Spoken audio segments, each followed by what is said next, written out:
Before we begin, make sure to smash that like button, subscribe to our channel, and click the notification bell for more amazing videos. A man stuck in space for a year got a last-second twist of fate.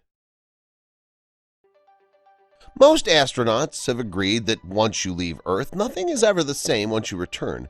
You're a changed man or woman, for better or worse. But while this transformation was merely psychological for most space voyagers, this idea was all too real for cosmonaut Sergei Krikalev. When he set out on his journey, he thought he knew exactly what Earth would look like on his return, but after an unforeseen shift in power, he began to wonder if he'd ever make it home safely.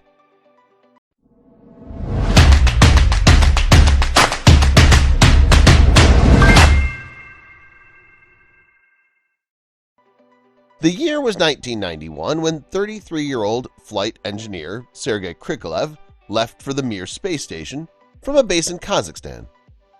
In spite of all of his training, Krikalev had no way of preparing for the twist his journey was about to take.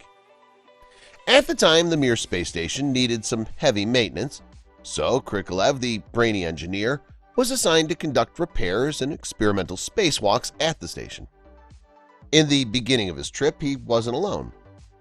Cosmonaut Anatoly Artsebarsky and Britain's first astronaut, Helen Sharman, went along with Krikalev for the journey.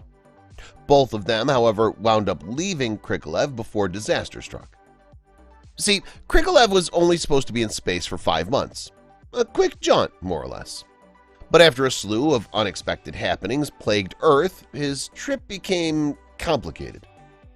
While he was working on the Mir space station, the Soviet Union, his home country, collapsed and split into 15 separate states on December 26th of 1991. This, of course, spurred dramatic changes. President Mikhail Gorbachev stepped down to make room for Boris Yeltsin, the new leader of the newborn country, Russia. All of this made the status of Krikalev's mission fuzzy, as his home country, the one responsible for his journey, no longer existed. Stuck in space, Sergei Krikalev was amusingly and unhelpfully nicknamed the last citizen of the USSR. But the not-so-funny situation posed the questions: how, where, and when was Krikalev to return to Earth? These questions were complicated because the Soviets had launched from the Baikonur Cosmodrome, which went to the new state of Kazakhstan after the collapse of the USSR. These rockets weren't cheap. So Kazakhstan then charged Moscow ridiculously large fees to use the facility, in turn delaying Krikalev's journey home, considering the Russian economy was already deteriorating. At one point, Krikalev had the opportunity to return Earth on the Raduga re-entry capsule, but since that would have resulted in the abandonment of Mir, Krikalev declined. He was dedicated to looking after the space station until there was an available flight engineer replacement, but that would take money. Russia desperately tried to raise money by selling trips to the space station to other governments. Australia paid $7 million for a spot, and a Japanese television station spent $12 million to send one of its reporters into the cosmos. Still, fundraising fell short. Finally, after Moscow and Kazakhstan negotiated a deal, the first Kazakh astronaut and the Austrian astronaut were launched into space via the Baikonur Cosmodrome. Krikalev was finally going to be relieved. Or so he thought. Sadly, once they arrived at the station, it became clear that neither of them had the skills necessary to replace Krikalev and keep up with the demands of the Mir station. Dedicated, the cosmonaut knew this meant he couldn't leave yet. During this catastrophe, Krikalev's name was plastered all over Russian newspapers, which heavily sympathized with him. The Komsomolskaya Pravda even said that Earth started to forget about its cosmonaut. The situation was serious. With all eyes on the new country, Russia became so frantic to retrieve Krikalev from space that it even considered selling Mir to the United States. But NASA showed little interest in that offer. For Krikalev, the days were starting to add up in a major way with some pretty serious consequences. Unfortunately, boredom wasn't the only risk that came with a lonely, painfully long stay in space.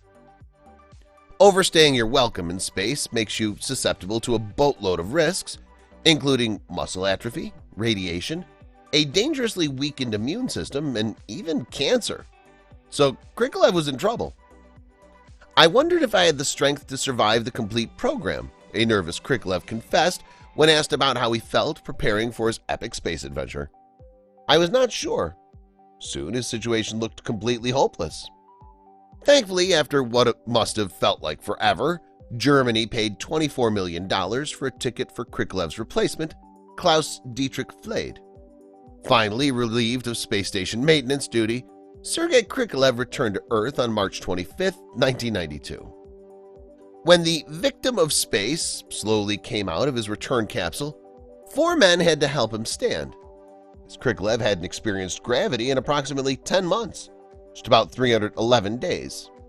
They draped a fur coat over the brave cosmonaut and gave him a warm bowl of broth. Krikalev's return to Earth became international news. One report even described his initial appearance on March 25th as pale as flour and sweaty like a lump of wet dough. That seems a bit harsh considering the nightmare that Krikalev endured, especially considering he wasn't done with space just yet. 2 years later, he embarked on another space mission, becoming the first Russian cosmonaut to travel on a NASA shuttle. His bravery and commitment to the final frontier must have been inspired by the fearless cosmonauts that came before him. Of course, the Soviet space program might have been hiding more than a few secrets, according to recent theories. Gagarin became a role model in the USSR after his epic journey to the stars, but that's hardly a surprise given the sheer gravity of his achievement.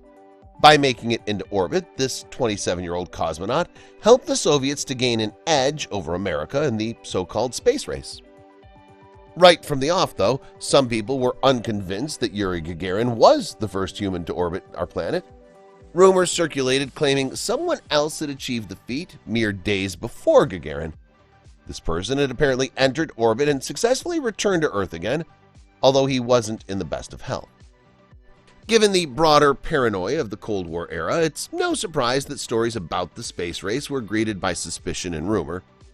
After all, the Soviets really did keep certain aspects of their space program under wraps. Given all the secrecy, it's quite conceivable that a tale like this may still have been suppressed. Please share this with your friends and family.